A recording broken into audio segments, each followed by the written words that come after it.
పర్టికులర్గా హైదరాబాద్లో చూసినట్లయితే నేను గతంలో కూడా హైదరాబాద్ ఎన్ఫోర్స్మెంట్లో చేశాను, ఈ బాలానగర్ ఎక్సైజ్ స్టేషన్లో చేశాను, ముషీరాబాద్లో చేశాను, అదేవిధంగా ఇప్పుడు రంగారెడ్డి ఎన్ఫోర్స్మెంట్లో చేశాను. కాబట్టి ఈ జిహెచ్ఎంసీ పరిధిలో ఈ గంజాయి నార్కోటిక్ డ్రగ్స్ సంబంధించినట్లు చూసినట్లయితే ఇది మెట్రో సిటీ కావడం వల్ల అన్ని రకాలైనటువంటి డ్రగ్స్ మేము పట్టుకోవడం జరిగింది. బేసిక్గా చూసినట్లయితే ఎక్కువ మొత్తంలో గంజాయిని మేము స్వాధీనం చేసుకుంటాం. గంజాయి కూడా డిఫరెంట్ ఫామ్స్లో ఉంటుంది అనమాట. చరాస్ అనేటువంటి ఫామ్ ఒకటి ఉంటుంది. గంజాయిని గట్టిగా చేసి ఒక చిన్న బిళ్ళల రూపంలో ఉంటుంది. అదేవిధంగా ఈ గంజాయి నుంచి ఈ హషిష్ ఆయిల్ అని తయారు చేస్తారు.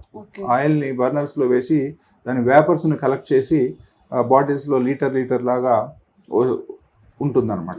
అదేంటంటే ఆ సిగరెట్స్ మీద ఏదో డ్రాప్స్ లాగా వేసుకొని దాన్ని కూడా కన్జ్యూమ్ చేసి మత్తుని పొందుతారు.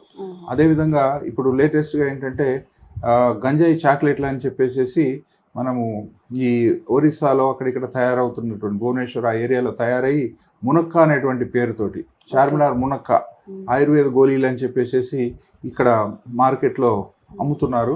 ఎక్కువగా ఈ కూలీలు వాళ్ళు ఏం చేస్తున్నారంటే వీటికి ఎడిక్ట్ అవుతున్నారు. ఏదో చాక్లెట్ లాగా తీసుకొని వాటిని నమిలేసేసి ఏదో నీళ్లు తాగేసేసి వెళ్ళిపోతారంట. అవి దానివల్ల కూడా మత్తు వస్తుంది.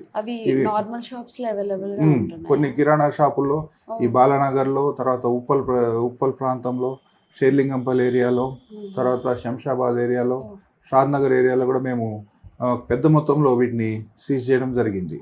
వాళ్ళ మీద కేసులు కూడా చేయడం జరిగింది.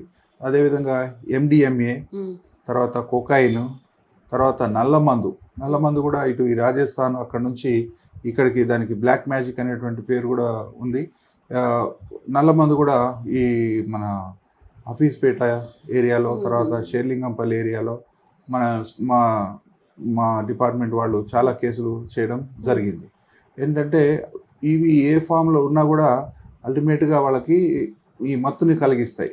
దానికి ఎక్కువగా ఈ కాలేజీ విద్యార్థులు, యువత అట్రాక్ట్ అవుతున్నారు. ఇవే కాకుండా ఈ సింథటిక్ డ్రగ్స్ చూసినట్లయితే ఎఫిడ్రిన్ అని, తర్వాత ఈ 3-MMC డ్రగ్ అని, ఇవన్నీ కూడా ఉన్నాయన్నమాట. ఇవేంటంటే చిన్న ట్యాబ్లెట్స్ రూపంలో దొరుకుతాయి. తర్వాత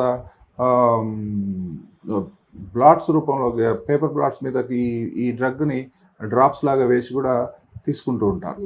రకరకాలుగా ఇవి కొంత గోవా నుంచి వచ్చినటువంటి సందర్భంలో కూడా గోవా నుంచి తీసుకొచ్చినటువంటి వాళ్ళ మీద కూడా కేసులు చేయడం జరిగింది.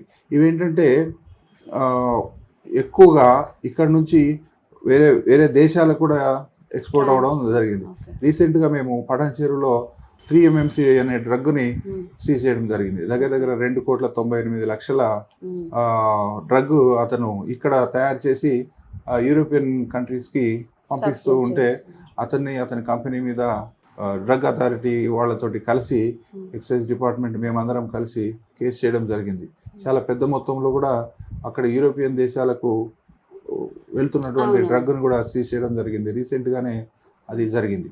అదేవిధంగా మనము గంజాయి చూసినట్లయితే ఎక్కువగా ఆంధ్ర ఒరిస్సా బోర్డర్ నుంచి మనకి రావడం జరుగుతుంది.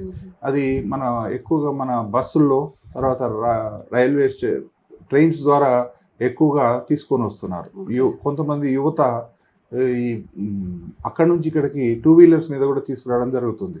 స్కూటర్స్లు కూడా లోపల స్కూటర్స్ సీట్స్ కింద ఉన్న గ్యాప్లో కూడా పెట్టేసుకొని ఇక్కడికి తీసుకురావడం జరుగుతుంది. అనేక రకాల కేసులు మేము చేయడం జరిగింది. ట్రైన్స్లో కూడా చెక్ చేసాము. ట్రైన్స్లో కూడా చాలా పెద్ద మొత్తంలో దొరికింది. ఇక్కడికి వచ్చిన తర్వాత ఈ కుత్బుల్లాపూర్ ఏరియాలో మొన్న రీసెంట్గానే ఒక 81 కిలోలు గంజాయిని సీజ్ చేసాం. అది అన్ని డిపార్ట్మెంట్స్ కూడా, అన్ని వింగ్స్ కూడా మా దాంట్లో ఈ గంజాయి మీద, ఈ డ్రగ్స్ మీద చేస్తూ ఉన్నారు. అదేవిధంగా మొన్న రీసెంట్గా షేర్లింగంపల్లిలో కూడా మన వాళ్ళు ఈ MDMA ఇటువంటి కొకైన్ అటువంటి డ్రగ్ను కూడా సీజ్ చేయడం జరుగుతుంది అన్నమాట. Thank you so much for joining us. మీరు మాకు ఈ అవకాశాన్ని ఇచ్చినందుకు మీకు కూడా కృతజ్ఞతలు. Thank you.